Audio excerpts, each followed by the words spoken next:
Greetings, friends. Welcome to today's devotional, Psalm 56, the last one for this week. Be gracious to me, O God, for people trample on me. All day long foes oppress me, my enemies trample on me all day long, for many fight against me. O Most High, when I am afraid, I put my trust in you, in God, whose word I praise, in God I trust. I am not afraid. What can flesh do to me? All day long they seek to injure my cause. All their thoughts are against me for evil. They stir up strife, they lurk. They watch my steps as they hoped to have my life. So repay them for their crime, and wrath cast down the peoples, O God. You have kept count of my tossings. Put my tears in your bottle.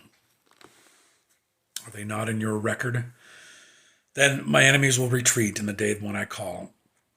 This I know, that God is for me. In God, whose word I praise, in the Lord, whose word I praise, in God I trust. I am not afraid. What can a mere mortal do to me? My vows to you I must perform, O God. I will render thank offerings to you, for you have delivered my soul from death, and my feet from falling, so that I may walk before God in the light of life. So here we have another one of the many psalms we've read that, again, the psalmist, in this case it's attributed to David, is feeling persecuted, oppressed, attacked by an enemy. And as I'm reading this, as we've read through the Psalms, one of the things I'm grateful for is I don't have as many enemies as David does. It seems that the psalmist is always crying out to somebody, but such is the history of the people of Israel. They were under constant threat and attack by various different groups of people, and sometimes even personal attacks from friends, and is almost always the case. The lament is followed by a word of thanks and a word of trust and a word of hope that comes only from a relationship with God. And being the covenant people, being the ones that God chose and the promises that he made to them, David has the assurance that God will never leave him and will always be by his side. But one of the things that stood out, or the verses that stood out for me in this, and it's repeated twice, basically almost exactly, is verse 3, the second part of that. O Most High, when I am afraid, I put my trust in you, and in God whose word I praise. In God I trust. I am not afraid. What can flesh do to me? And it's repeated very similarly in verses 10 and 11. And that just kind of stands out to me, that where do we put our trust? Who are the things? What are the things, and who are the people that we put our trust in?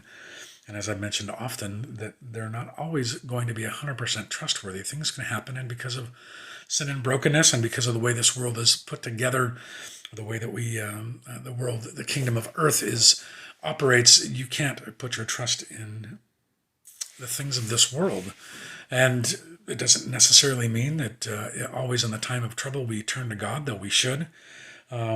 It's really a way of thinking about everything, about our finances, about the decisions we make, about jobs we take, places where we decide to live, and so on and so forth. In almost every aspect of our life, there is cause for us to reach out and pray to God to give us wisdom and guidance. And I also really connected with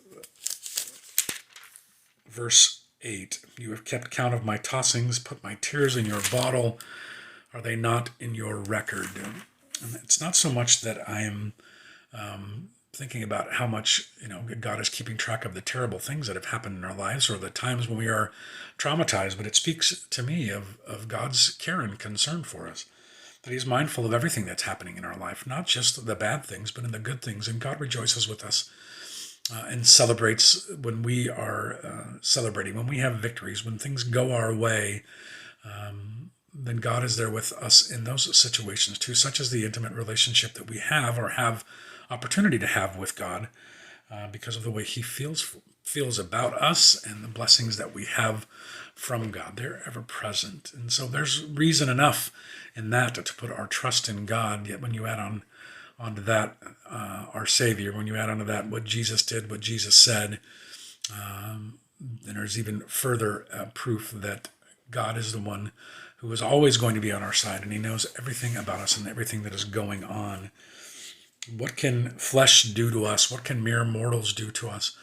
What are the things that we can be afraid of, or often are afraid of in this world? And not just fear like fear of spiders or snakes or whatever it might be, but fear of failure, or fear of being hurt, or fear of making the wrong decision, fear of lots of different things that we have in our lives that are oftentimes rational, sometimes irrational.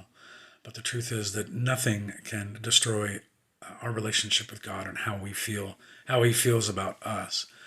It's okay to be afraid. It's okay to be fearful about things. It's okay to worry and be anxious at times, but not to the point that we forget who we are because of who God says we are.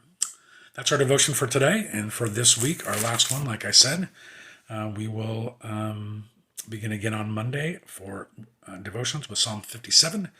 I hope you have an opportunity to enjoy some worship on Sunday. And I'm thankful this day that I got to get my hair cut. Barbershops are back open. Yay. All right. Until then, be well and be blessed.